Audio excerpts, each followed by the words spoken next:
Let's bring our next caller on the air. We have with us Dr. John Edeen. Dr. John is with the Doctors for Responsible Gun Owners. Doctor, how are you doing today, sir? I'm doing great. I don't know if my legs are shaved, but, the hair doesn't grow like it used to. I'm getting old. So. Well, I figure as a doctor, as a professional, you'd understand the skin care and all that, and maybe that's where Earl got the tips from. I don't know. I have no idea. Oh, there we go. Doc, we talked last time about we talked about I believe it was Glocks for Docs controversy, again popping its rearing its ugly head.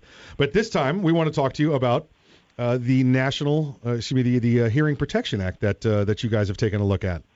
Right. We did a position paper in favor of firearm suppressor to prevent hearing loss. And this was put together by 4 ENT surgeons, including Tim Wheeler, who's the founder of Doctors for Responsible Gun Ownership, who himself is an ear, nose, and throat surgeon. We know that the problem is that noise-induced hearing loss is a true public health problem, other than what Bloomberg would have the kind of public health they deal with. Right. There's a causal relationship between loud noise exposure and irreversible hearing loss, and this has been long recognized by medicine and the U.S. government. The noise-induced hearing loss is permanent and untreatable, and prevention is the only possible intervention. In fact, noise-induced hearing loss is the most preventable service-connected disability among veterans. And per the CDC, 15% of adults over 18, or nearly 38 million Americans, have hearing problems. And over 100 million Americans who own guns are at risk for gunshot-induced, noise-induced hearing loss. And the injuries are sustained by bystanders as well as the shooters. And nearly all gunshots exceed the noise threshold for instant damage to the hearing cells of the inner ear. And the explosive blast from the round going off is 1,000 times the force of the eardrum than the noise itself. So in other words, the concussion. Now, if you stand next to a guy shooting a .357, you feel the concussion, right? I mean, you know what I'm talking about. Yeah. That's what we're talking about.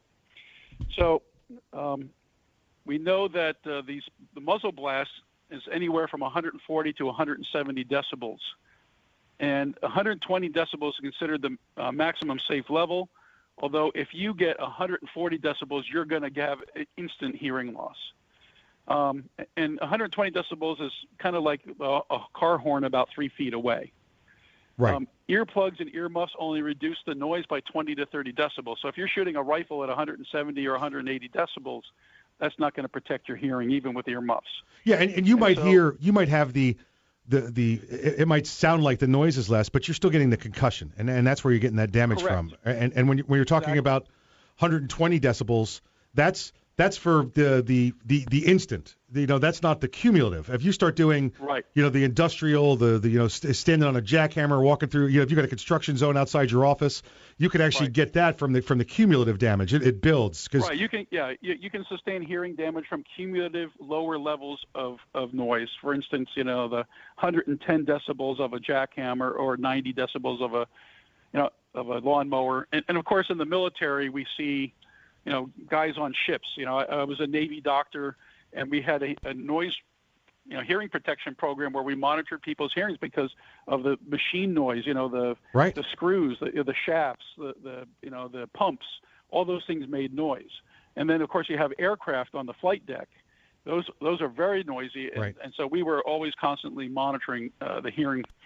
The thing is, getting back to suppressors actually reduce that blast, reduce the concussion, and that's really the most effective thing. And that's why we're talking about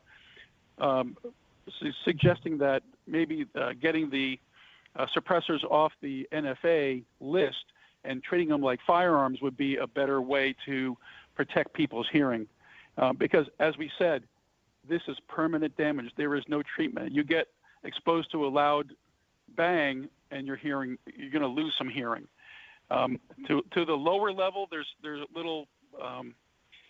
a little bit of ability for the cells to repair themselves, but when you get the big noise, they can't heal. Right. And so it's a permanent hearing loss. And then the other guys would say that suppressors, promote crime. That a criminal is going to, put a suppressor on his gun. Well, the reason why people use handguns is because they are concealable. Right. You put a 5-inch suppressor on a Glock 17, and you're not concealing that thing anymore. It's pretty obvious, and it's still the gunshot is still at 120 decibels. So it's not like it's like in Hollywood movies where you hear pith, pith, pith. No, definitely not. It's still bang, bang, bang. Yeah. It's that's just Hollywood magic, and it's not the It's 100% not true. real. It's 100% not true. You put that suppressor on there, and just like the doctor says, it gets it down to a tolerable, non-damaging instant level is what you're looking for. But these are not. These are absolutely not the movie silence part. I think we call that Hollywood quiet. Yeah, it's not Hollywood quiet. It is definitely not. Right. No, in fact, I've stood next to somebody shooting a suppressor. You can still hear. It's still loud, but it's not like make your ears hurt loud if you have your earmuff get bumped off by your stock while you're shooting. You know what loud is. Yes. Yeah. How many times has that happened to you and me? Yeah. Right. Yeah. All the time. We're getting our cheek weld and our earmuffs hits the stock. The stock lifts your earmuff up, and when you fire, all of a sudden you get a loud ringing in your ear, and you have tinnitus for the next 2 or 3 days. Yeah. Because of that noise, and that tinnitus is your nerve cells screaming. Yeah. I've been damaged. I've been hurt, and a lot of military guys. You and I, we're both military guys. Have hearing loss. Me from a ship, you from firing weapons. Yep. But it's the same kind of thing. It's loud noise, and it's constant exposure and repeated exposure. Yeah. What did he say? Yeah. Exactly. Yeah. Exactly. Yeah. Yeah, it's listen, I can close my eyes and I hear the turbine of the tank sitting inside of it. That's what you hear, that high pitched whine. It's right there, and like you said, it wasn't that loud, but it was the cumulative effect of it, and this is what these suppressors do. It lets you go out, hunt, it lets you go out train, and you're not going all the time without hearing protection, but if you had to, you could. So this is a great and thing. It just makes it safer for you, basically. Yeah. Exactly right. So anyway. So what do we do with this information? This is good information. Right. First of all, you can find it at DRGO.us. You log in there, and it's the first thing on the page. Yep. Okay, and it's this this position paper, and the Hearing Protection Act of 2017, which includes HR 367 and S59. They're companion bills. Are meant to get the suppressors off the NFA. Well, you can take this paper. Right. If it were me, and when I've done this, I've actually taken this paper and I've emailed it to my U.S. senators and my U.S. representatives. Yeah, there you go. And say, hey, here's some information you need to know about.